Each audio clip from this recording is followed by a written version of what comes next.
illegal occupation of Pakistan occupied Kashmir. That is the only issue up for discussion. G20 summit से पहले ही भारत ने तहस नहस कर दिया पाकिस्तान, चीन और यूएन का कश्मीर पर बड़ा षड्यंत्र। यूएनएससी में काम नहीं आया चीन का भारत पर वीटो लगाना। अब समिट में पीओके छोड़ो, अक्सर चीन पर भी होगा बड़ा हंगामा।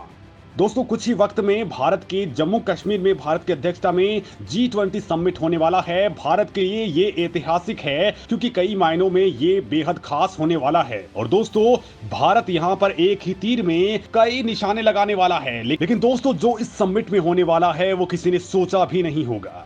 बिल्कुल ठीक सुन रहे हैं आप, यहाँ पर G20 देश शामिल होने वाले हैं और कई ऐसे देश हैं जो अलग तरह से आमंत्रित किए गए हैं। और इतने सारे देशों के सामने भारत कुछ बड़ा करने वाला है।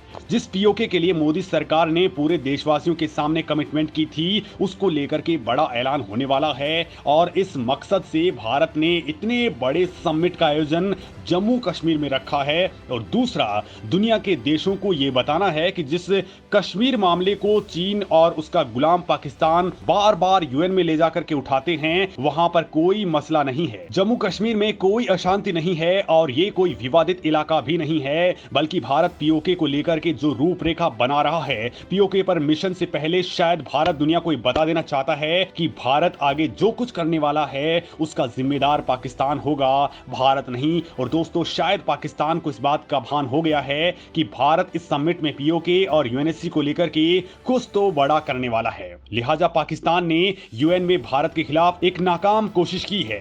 भारत द्वारा आयोजित इस समिट में खलल डालने के लिए उसने अपने मिलिटेंट्स को भी जम्मू कश्मीर में घुसाने का प्रयास किया, साथ ही यूएन के दरवाजे भी खटखटाए। हालांकि यूएन की तरफ से कश्मीर में इस समिट को आयोजित करवाने को लेकर के आपत्ति भी कर दी गई, लेकिन भारत ने यूएन में जो कुछ कहा उसको सुनने के बाद तो यूएन की भी बोलती बंद हो चुकी है। मतलब भारत ने एक ही वार में पाकिस्तान की नापाक हरकत को लपेट डाला तो चीन को भी धड़ाम कर डाला है।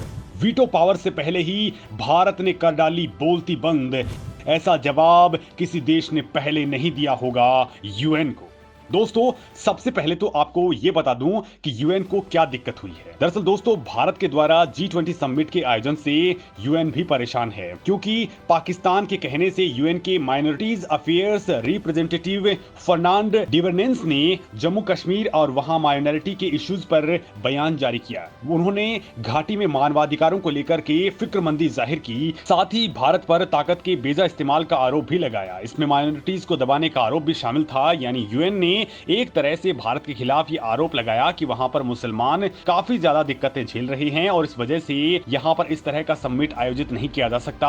हालांकि दोस्तों, भारत ने जवाब देकर के पूरे यूएन की बोलती बंद कर डाली। यूएन में भारतीय मिशन ने कहा कि फर्नांड का बयान बेहद गैर जिम्मेदाराना है। वो जम्मू कश्मीर के मामले को सियासी बनाने की कोशिश कर रहे हैं। उन्होंने अपने ओहदे का गलत इस्तेमाल करते हुए सोशल मीडिया पर पब्लिसिटी हासिल करने की कोशिश की है। उन्होंने जो कुछ कहा है वो हकीकत में पहले से बनी सोच का नतीजा है और ये यूएन रिप्रेजेंटेटिव के तौर पर गलत हरकत है।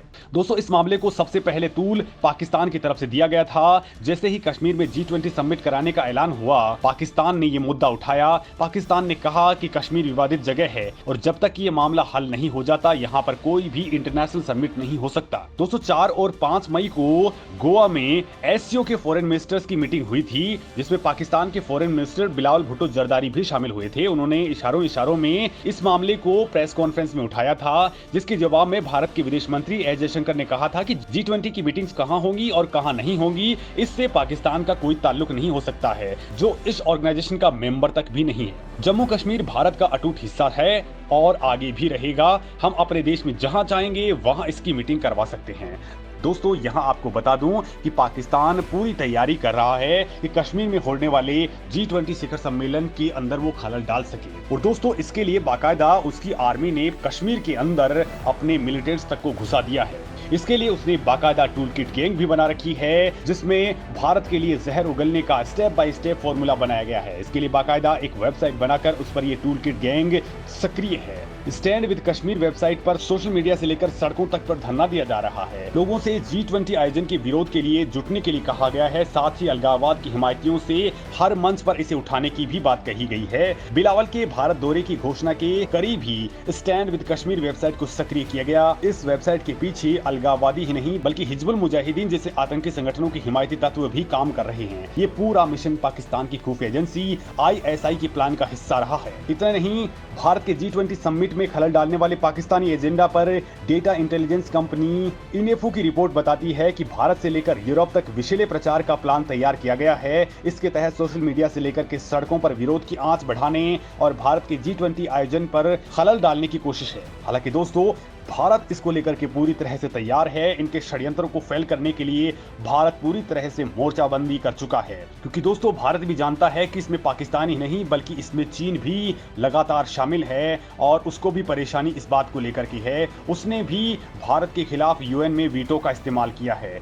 UN में कश्मीर का मामला चीन ने उठाया था, लेकिन भारत ने जवाब देकर के चीन को इस मामले पर दूर रहने की सलाह दी है। और दोस्तों, इसके बाद चीन ने G20 समिट में भाग नहीं लेने का ऐलान भी कर दिया है, क्योंकि दोस्तों वो खुद भी जानता है कि G20 समिट में इस बार भारत POK और अक्साई चीन को लेकर के कुछ बड़ा प्लान बना रहा है। यही कारण है कि भारत ने न केवल G20 समिट को कश्मीर में आयोजित किया है बल्कि इसका अरुणाचल प्रदेश और कश्मीर में बाकी मीटिंगें भी रखी हैं। अरुणाचल की राजधानी ईटानगर में मार्च के आखिरी सप्ताह में G20 की बैठक रखी गई थी, लेकिन चीन ने इसमें भी पार्ट नहीं लिया था। दरअसल चीन अरुणाचल को अपना हिस्सा बताता है और इसी के विरोध में वो इस मीटिंग में शामिल नहीं हुआ था। लेकिन दोस्तों, अब भारत ने एक ही तीर से पाकिस्तान, UN और चीन की बोलती बंद करके रख दी है और कश्मीर में इस वक्त भारत की मिलिट्री पूरी तरह से एक्टिवेट हो चुकी है। वहां मार्कोस कमांडो से लेकर के तमाम तरह की कमांडो फोर्सेस एक्टिवेट हैं ताकि वहां पर किसी भी तरह की खलल ना पड़ सके।